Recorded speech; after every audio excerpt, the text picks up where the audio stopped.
கடவுள் கருணையே வடிவா இருக்கிறாருங்க. எல்லா ஊர்லயும் கடவுள் கருணையா தான் இருக்கிறார், அதெல்லாம் மறுக்கல. ஆனா திருப்பெருந்துறையில பெருங்கருணையா இருக்கார். அதனால்தான் பெருந்துறையின் மேய பெருங்கருணையாளன் பெருங்கருணையாளன் அப்படிங்கிற தொடர் வேற எந்த தலத்தை குறிச்சும் வராது.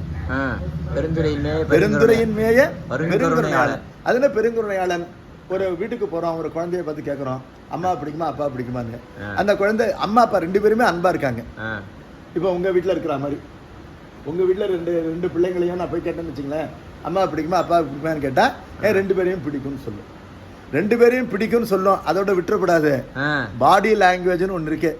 ரெண்டு பேரையும் பிடிக்குங்கிற சொல்ற குழந்தை என்ன பண்ணும், ரெண்டு பேரையும் பிடிக்கும்னு எங்கிருந்து தெரியுமா சொல்லும், அம்மா கிட்ட போய் புடவை தலைப்பை பிடிச்சுக்கிட்டு சொல்லும். அப்ப நம்ம கண்டுபிடிச்சிடணும். அதுல இருந்து கண்டுபிடிக்கணும். ரெண்டு பேரையும் பிடிக்கும்னாலும் அம்மாவை கொஞ்சம் கூட பிடிக்கும். அதுபோல நம்ம குருநாதருக்கு திருப்பெருந்துறைய கூட பிடிக்கும். அது எங்க புடவை தாளே ஓயாதே உள்குவார் உள்ளிருக்கும் உள்ளானே சேயானை சேவகனை தென்னன் பெருந்துறையின் மேயானை வேதியனை மாதிருக்கும் பாதியனை நாயான நந்தம்மை ஆட்கொண்ட நாயகனை.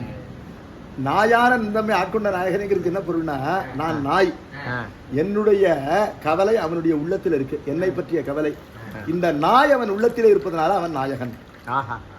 இந்த நாய் தலைவனுடைய உள்ளத்துல போய் இருக்கேன் என்பதனால அவன் நாயை உள்ளத்தே கொண்டவன் நாயகன்.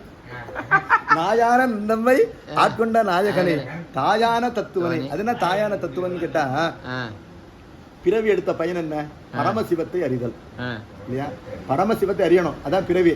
பரமசிவத்தை அறியாத வரையிலும் மீண்டும் மீண்டும் பிறக்கணும் பரமசிவத்தை அறிவதற்காக இல்லையா? சரி, இப்ப தந்தையருளால் தான் தாய் வயிற்றுக்கு வரும், எல்லாருமே அப்படிதான் வரும். ஆனா தாய் சொல்லித்தான் தந்தையை அறிய முடியும். ஆமா, அதுபோல எண்ணில்லாத பிறவிகளிலே சிவபுண்ணியம் செய்து ஒரு பிறவியிலே தாய் போன்ற குருநாதனை பெறுவோம். சிவ சிவ சிவ சிவ சிவ. அந்த குருநாதன் அருளால் தான் இது அவன் திருவுரு, இவன் அவன் எனவே என்ற ஞானம் உண்டாம். இது அவன் திருவுருன்னா என்னது? இது அவன் திருவுருன்னா என்னன்னா, பிரம்ம லட்சணங்களோட வேதத்துல சொல்லப்பட்டிருக்கிற பரம்பொருள் இருக்கே, அந்த பரம்பொருள் இங்க திருப்பெருந்துறையில மனித வடிவத்தில எனக்கு கண் முன்னாலே எழுதியிருக்கின்ற இந்த குருநாதன் தான். இவனை மனித வடிவத்தில் இருக்கின்றான் என்று நான் இழக்கூடாது. இது அவன் திருவுரு, இவன் அவன் எனவே அப்படின்னு